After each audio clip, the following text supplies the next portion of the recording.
खास एक्सपर्ट अविनाश गोरक्षकर हमारे साथ जुड़ गए हैं। अविनाश जी, बहुत शुक्रिया आपका समय देने के लिए। स्वागत है आपका टीनो स्वदेश पर। शुरुआत आपसे ना डिफेंस शेयरों से करेंगे, क्योंकि 45,000 करोड़ की रक्षा खरीद को मंजूरी मिली है। डिफेंस एक्विजिशन काउंसिल ने मंजूरी दी है और हम देख रहे हैं कि आज फिर से BEL, BEML, HAL जैसे शेयर फोकस में रहेंगे। अगर हम BEL की बात करें, BEML की बात करें, तो अपने हाल फिलहाल की जो इसके ऊपरी स्तर से वहां से 10-12% ये शेयर करेक्ट हुए हैं। अविनाश जी, कहीं मौका आपको दिख रहा है क्या? हालांकि शिपिंग वाले शेयर लगातार चल रहे हैं, कहीं ना कहीं वैल्यूएशंस थोड़े से स्ट्रेच होने की बात चल रही है। आपको कहीं मौके दिख रहे हैं या फिर आप कॉशियस रहने की ही सलाह देंगे आप?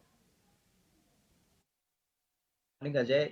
देखिए, मुझे लग रहा है कि डिफेंस शेयर्स में जो भी गिरावट आती है मेरे ख्याल से इसलिए आ रही है क्योंकि मार्केट को उम्मीद नहीं है कि इतना ज़्यादा स्केल अप और इतनी ज़्यादा ऑर्डर्स कंपनीज को मिलेगी। अगर हम भारत इलेक्ट्रॉनिक्स की बात करें, हिंदुस्तान एरोनॉटिक्स की बात करें, डेटा पैटर्न्स की बात करें, तो ये सारी ऐसी कंपनीज है जो एक मोनोपोलिस्टिक सिचुएशन में बैठी है। ऑर्डर बुक बहुत अच्छी है, विजिबिलिटी अच्छी है, तो जिनको 1.5-2 साल का नजरिया के लिए खरीदना है मेरे ख्याल से अच्छा मौका है। इनफैक्ट भारत इलेक्ट्रॉनिक्स काफ़ी अट्रैक्टिवली लग रहा है। मेरे ख्याल से आज भी न्यूज़ फ्लो की करीबन 2100 करोड़ का नया ऑर्डर इनको मिला है। तो देखिए, मुझे लग रहा है कि ऑर्डर बुक जब तक तेज़ी चल रही है, मेरे ख्याल से मार्केट्स ज़्यादा अर्निंग्स ग्रोथ फैक्टर इन करने की कोशिश करेगा।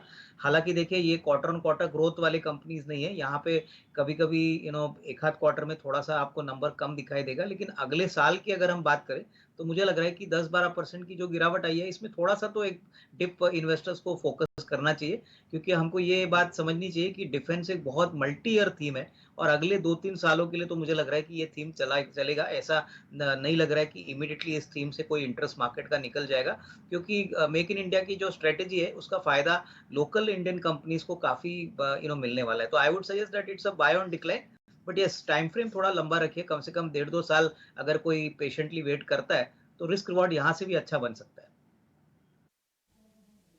ठीक है, गिरावट पर खरीदारी करनी है, लेकिन नजरिया लंबी अवधि का रखना है। जेफरीज की एक रिपोर्ट आई है केमिकल्स को लेके। वो कह रहे हैं कि जो क्रॉप प्राइजेस हैं वो थोड़ा अभी भी अंडर प्रेशर रहेंगे। मैं थोड़ा सा इस केमिकल को और नीश कर देता हूँ आपके लिए। थोड़ा फर्टिलाइज़र स्टॉक्स के बारे में बताइएगा। आज भी हमारे एक टेक्निकल एनालिस्ट ने, रत्नेश ने ही फैक्ट के शेयर दिया है। आप जुबलेंट को उसको देखेंगे, चंबल फर्टिलाइज़र को, आप लगेगा कि बिल्कुल लंबा ब्रेकआउट हो रहा है। तो ये जो केमिकल्स है, फर्टिलाइज़र है, एग्रो केमिकल्स जिसको हम टिपिकली कह रहे हैं, तो यहाँ पे आपको कितना दम दिख रहा है सर? इनफैक्ट डिम्पी, मुझे लग रहा है कि देखिए, एग्रोकेमिकल्स की स्पेसिफिकली बात करें तो देखिए इंडस्ट्री में बहुत बड़ी मात्रा में इन्वेंट्री डीस्टॉकिंग हो रही है और ये इन्वेंट्री डीस्टॉकिंग करीबन दिसंबर क्वार्टर से चल रही है, क्योंकि इंडस्ट्री में बहुत सारा प्रोडक्शन अनसोल्ड था। तो इसका नतीजा ये हो गया कि डिमांड बढ़ी नहीं और ये इन्वेंट्री प्लेयर्स को काफ़ी हद तक प्रॉफिटेबिलिटी वाइज चुभने लगी।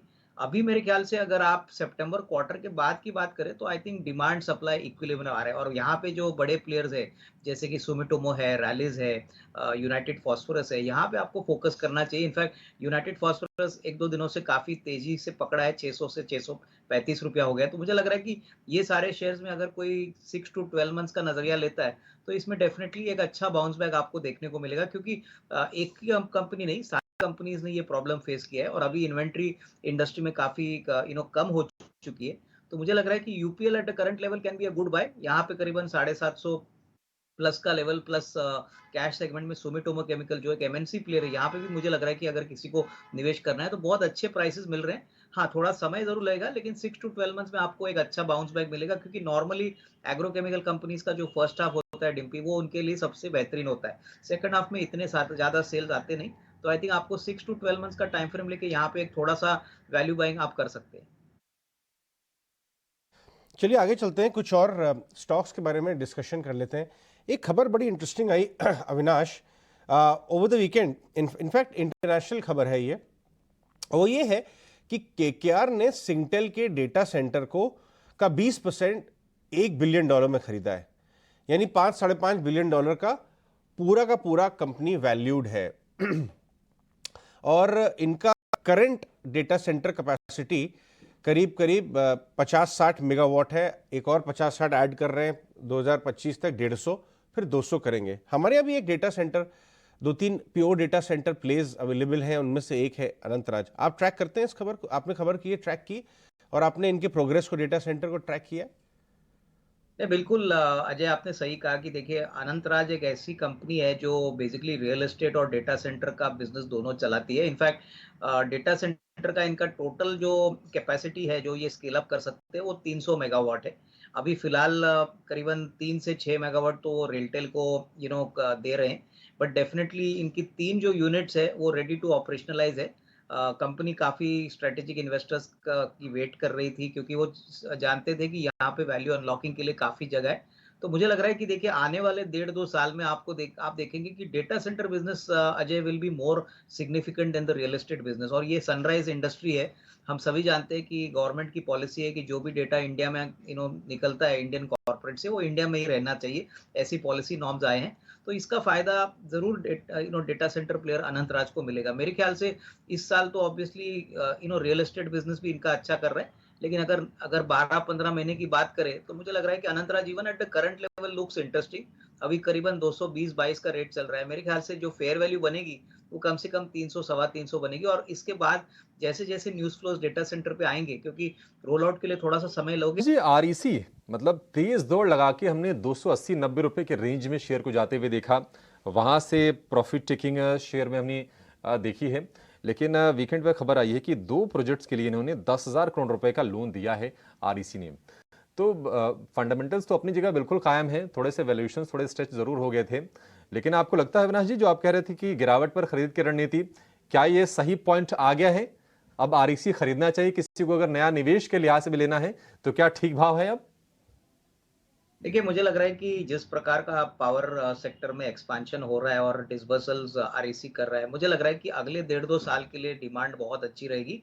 और देखिए, मुझे लग रहा है कि हालांकि प्राइस डेफिनेटली बहुत तेजी से आरईसी का बढ़ा है, बट मुझे लग रहा है कि नियर टर्म में डेफिनेटली थोड़ा बहुत स्टॉक कंसोलिडेट होगा। बट अगर आपको अगले 1.5-2 साल का टाइम फ्रेम लेना है, क्योंकि देखिए आरईसी में हम समझते हैं कि बिजनेस बहुत स्टेडी है, इसमें कोई बड़ी वॉलेटिलिटी नहीं है। तो 1.5-2 साल का अगर कोई नजरिया लेता है तो मेरे ख्याल से 230 245 का जो रेंज है, यहाँ पे थोड़ा थोड़ा करके एक्यूमुलेशन किया जा सकता है। But again from a long term point of view, क्योंकि देखिए शेयर बहुत जल्दी भाग चुका है, तो अभी करंट वैल्यूएशन तो थोड़े से फेयर टू एक्सपेंसिव लग रहे हैं। बट हाँ, अगर फ्यूचर की बात करें तो FY 25 और 26 की बात करें तो मुझे लग रहा है कि डेफिनेटली ये फॉर्मेडेबल प्लेयर है। और पावर सेक्टर में ऑब्वियसली जो डिसबर्सल्स है वो और भी अच्छी तरह से बढ़ने की संभावना है। तो डेफिनेटली कहूंगा कि बाय ऑन डिक्लाइन, थोड़ा सा और करेक्ट होता है तो और अच्छा।